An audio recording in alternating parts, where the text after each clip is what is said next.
हंस ले गाले ये दिन न मिलेंगे कल थोड़ी खुशियाँ।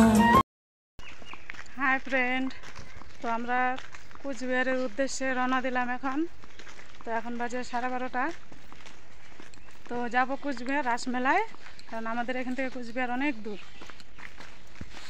তো রাত্রে তো যাওয়া সম্ভব, আসা সম্ভব না, আসাও সম্ভব, তাই দিনের বেলায় যাচ্ছি। আমি যাচ্ছি, ও যাচ্ছে। তো আমরা আপাতত দুইজনেই যাচ্ছি। তো চলো সাথে থাকো, দেখতে থাকো। তো আমরা এখন টোটোতে উঠে পড়লাম, যাব ফালাকাটা। ফালাকাটা যেয়ে বাস স্ট্যান্ডে বাস ধরবো। তো চৌপতি আইসাই পড়ছি, ওই যে স্ট্যান্ড, বাস স্ট্যান্ড। তো এখান থেকেই গাড়ি ধরবো। চলো দেখা হচ্ছে একদম কুচবিহারে।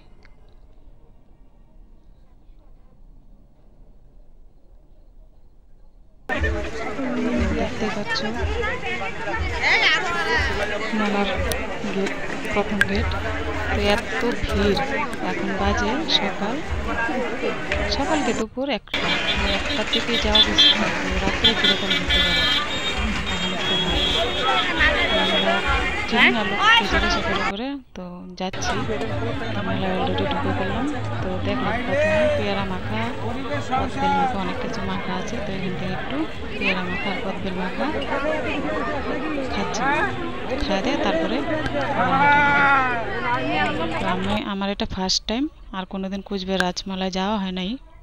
যেহেতু আমাদের এখান থেকে এতটাও দূরত্ব না, তাও 30 মিনিটের রাস্তা। তো তাও কোনোদিন যায় নাই, এই ফার্স্ট টাইম। দেখে তো আমি বাবা অবাক, এত বড় মেলা। তো এখানে দেখতে পাচ্ছি বাংলাদেশের থেকে অনেকগুলো পিঠার দোকান দিছে। তো এখানে অনেক সুন্দর সুন্দর জিনিস ছিল, কাঠ থেকে ধরে, চীনামাটির জিনিস থেকে ধরে, আর প্রথমে মানে যেগুলো সারি সারি সব কিছু, বুঝছো। এখানে ঠাকুরের অনেক সুন্দর সুন্দর বাসন, তো ঠাকুরের সব কিছু। তো এরকম কিছু বাদ নাই যে ওইখানে আসে নাই বা উঠে নাই। তো জামা কাপড় থেকে ধরে সব। তারপর চোখে পড়লো বাংলাদেশের দোকান। তো গেলাম বাংলাদেশের দোকানগুলায়। তো ভাবছিলাম একটা শাড়ি কিনবো, কিন্তু এত দাম, 2000 মানে 1500 টাকার সব উপরে, 2000, 3000, 4000, 5000 এরকম করে দাম। তো আর নেই ফালতু বলতে এত টাকা খরচ করে লাভ নেই। তো তারপর দেখলাম মধু, তারপর ইলিশ মাছ, অনেক কিছু, ঘি, সবগুলো বাংলাদেশ থেকে আনা। তো বাংলাদেশের দোকান আছে প্রায় 25-30টার মতোই হবে। কিন্তু শাড়িগুলো এত মানে ভালো লাগছিল, আমার বলার মতো না। তো খুব সুন্দর সুন্দর শাড়ি, একদম হালকার মধ্যে, একদম সফট। তো শাড়িগুলো খুব ভালো ছিল, সুন্দর ছিল। তো যেহেতু দেখলাম, দেখে মনটা ভরলাম, আনে নেই। এগুলো সব বাংলাদেশের, অনেকগুলো, এক সারিতে অনেকগুলো দোকান। তো তারপর দেখো কত সুন্দর মূর্তিগুলা। তো কাঠের জিনিসগুলো জাস্ট অসাধারণ। তো এগুলা কিছুই কিনি নেই, যেহেতু একদম হাত দেওয়া যায় না, আগুন, এত দাম। তো কিনছি কসমেটিক কিছু, আর বেশিরভাগ যা দেখি খাওয়ার সামনে তাই খাই। তো ছেলের জন্য নিলাম, বোন কিনলো কিছু, আমি কিনলাম কিছু। কিন্তু জামা কাপড় এত মানে বাইরের থেকে যা যা আসা সব আসছে। আর নাগরদোলা তো বলাই নাই, মানে একটা না, এরকম অনেকগুলো। কিন্তু আমরা দুঃখের বিষয়ে সারা মেলা ঘুরতে পারিনি। 3 ঘন্টা 4 ঘন্টা হাতে ছিল। এক গলি দিয়ে ঢুকে আরেক গলি দিয়ে মানে বেরোনোর মতো না, এতই বড়। তো বলো না, যা দেখে হাতের কাছে তাই খাই। এখানে বেগুনি ছিল, ধনে পাতার চপ ছিল, তারপর মাশরুমের চপ ছিল, অনেক নানান জাতীয় চপ ছিল, ওগুলো খাইলাম।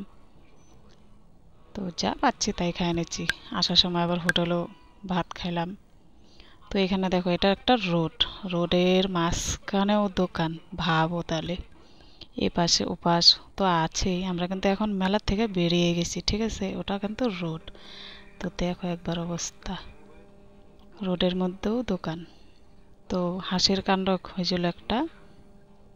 তো বাড়ির উদ্দেশ্যে তো বেরিয়ে গেলাম, ঠিকই আছে, কিন্তু কোন দিকে যাব? কোচবিহারে এত গলি গলি রাস্তা, বাবা, কোন দিকে যাব কোন দিকে না যাব বুঝতেই পারতেছিলাম না। তো যাকে জিজ্ঞাসা করি যে রোড মানে বাস স্ট্যান্ড কোন জায়গায় বা কোন রাস্তা দিয়ে যাব, ওই শুধু বলে আমিও জানি না, আমিও খুঁজতেছি, আমিও নতুন। হাসতে হাসতে কি অবস্থা। তো যাই হোক, বেলা থাকতে থাকতেই হাঁটা দিছি।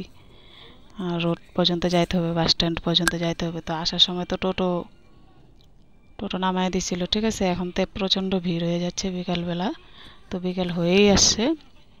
তো এখন আর হাতের কাছে টোটো পাই নাই।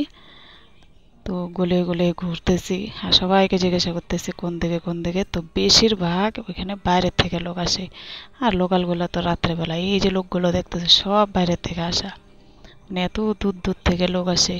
তো এবার গেলাম, তো আশা করি সামনে আবার আরেকটু সকালে যাব। কিন্তু গেলে সত্যি মনটা খুব ভালো হয়ে যায়। দেখো রাস্তাতেই একদম সন্ধ্যা লেগে গেল, তবু রাস্তা শেষ করতে পারলাম না। রোডেই আছি এখনো, খুঁজতেই আছি, রাস্তা খুঁজতেই আছি, এখনো পাইলাম না। তো যাই হোক, জায়গাটা খুব মানে সুন্দর দেখতে। ফ্রেন্ড, আমরা রাস্তা ভুলে গেছি, এদিকে ওদিকে পাগলের মতো ঘুরে বেড়াচ্ছি। দেখে এখন কোন দিকে বাড়ি যাইতে পারি। তো আমরা বাড়ির উদ্দেশ্যে রওনা দিয়ে দিলাম।